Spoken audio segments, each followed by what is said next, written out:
Кеңай Тұрсынбеков, Аққұндың ақын ұлының айылынар наған ері.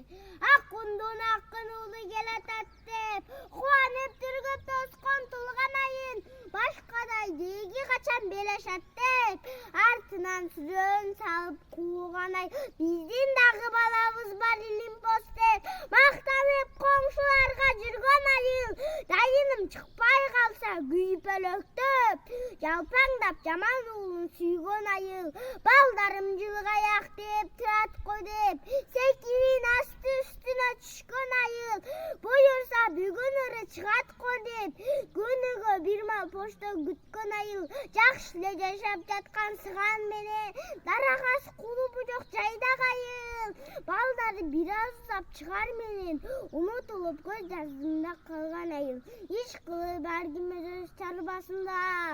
қар күріп жаш балдары там башында,